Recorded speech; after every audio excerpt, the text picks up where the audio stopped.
नमस्ते प्रिय छात्रों।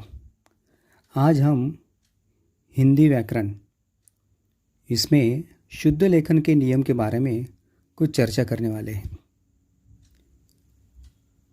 इसमें पहला है विराम चिन्ह। विराम चिन्हों का प्रयोग करना हमें पड़ता है। अनेक तरह के विराम चिन्ह हैं और वाक्य लिखते समय हमें उलझन रहती है कि इसका इस्तेमाल कैसे करें। विराम का अर्थ है रुकना या विश्राम लेना। भाषा के लिखित रूप में इस ठहरने के स्थान पर जो निश्चित संकेत चिन्ह लगाए जाते हैं उन्हें विराम चिन्ह कहते हैं। यदि विराम चिन्ह का यथास्थान उचित प्रयोग न किया जाए तो अर्थ का अनर्थ हो जाता है। जैसे रोको मत जाने दो। दूसरा वाक्य है रोको मत जाने दो। यहाँ पर अल्प विराम जहाँ पर दिया है हमने उससे वाक्य का अर्थ बदल जाता है। मतलब एक अल्प विराम से वाक्य का अर्थ बदल सकता है। वाक्य का अर्थ का अनर्थ हो जाता है। इसलिए सही जगह पर विराम चिन्ह का प्रयोग करना उचित है। कुछ महत्वपूर्ण विराम चिन्ह मैं आपको भेज रहा हूँ। कुल 14 तरह के विराम चिन्ह हैं। उदाहरण के तौर पर जैसे पूर्ण विराम, अल्प विराम, पूर्ण विराम, प्रश्न चिन्ह, अवतरण चिन्ह, इस तरह से। ओके, ये हो गया विराम चिन्हों के बारे में। विराम चिन्हों का प्रयोग जैसे हम उत्तर लेखन में करते हैं, कहानी है, निबंध है, पत्र लेखन है, तरह तरह पर जगह जगह पर हम विराम चिन्हों का प्रयोग करते हैं। प्यारे छात्रों, हम देख रहे हैं शुद्ध लेखन के नियम। इसमें पहला हमने देखा है विराम चिन्ह। दूसरा है की और की में अंतर। एक की होता है ह्रस्व और दूसरा होता है दीर्घ, जिसका हमें वाक्य में उपयोग करना होता है। ह्रस्व की का प्रयोग किस तरह किया जाता है, उसकी विशेषता क्या है, यह हम देखेंगे। ह्रस्व की यानी पहली विरांटी, उसको ह्रस्व की कहेंगे, जिसे समुच्चय बोधक अव्यय भी कहा जाता है। समुच्चय बोधक अव्यय की विशेषता है दो वाक्यों को जोड़ना। इस की का उपयोग दो वाक्यों को जोड़ना है। इसका उच्चारण अल्प होता है। जैसे गांधी जी ने कहा कि सत्य ही ईश्वर है। उसके बाद जो दीर्घ की है उसकी विशेषता, इस की यानी दूसरी विलांटी, इसका उच्चारण दीर्घ होता है। प्रयोग दो रूप में होता है।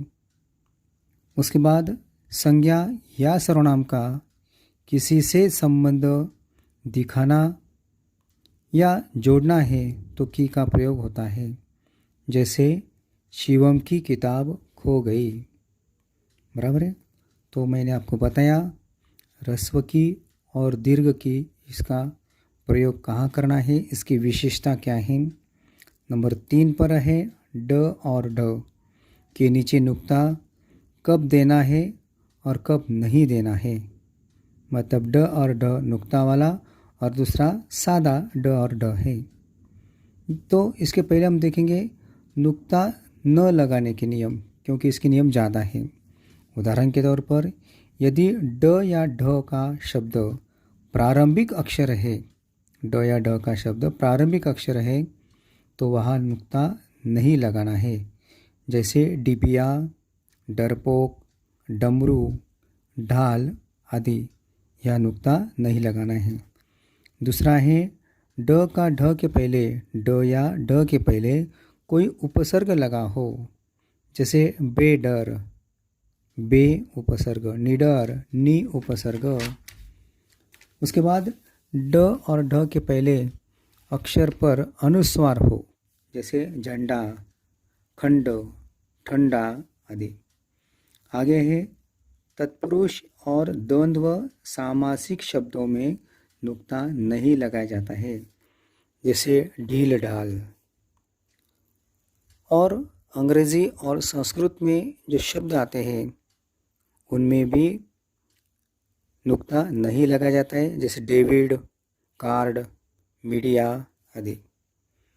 अब हमें देखना है ड और ड के नीचे नुक्ता कब लगाया जाता है। इसके सिर्फ दो नियम हैं।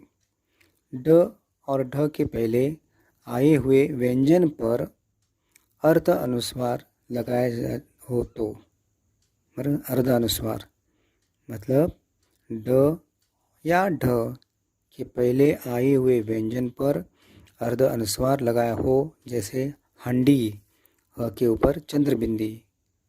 ओके, उसके बाद सांडनी। शेष जगहों पर जहाँ कहीं ड या ढ आते हैं वही नुक्ता लगाना चाहिए, जैसे पढ़ाई, लड़ाई, पेड़ आदि। इस तरह से इसके दो ही नियम हैं। इस तरह से हमने आज शुद्ध लेखन के नियम के बारे में जो बातें बताई मैंने आपको, उसमें विराम चिन्ह, की और की में अंतर, ड और ढ के नीचे नुक्ता कब देना है कब नहीं देना है, यह हमने इस वीडियो के माध्यम से आपको बताया है। अब ये सारी बातें आपको सुनकर आपके नोटबुक में इसको लिखना है और निरंतर इसकी पढ़ाई करना है। ठीक है, धन्यवाद।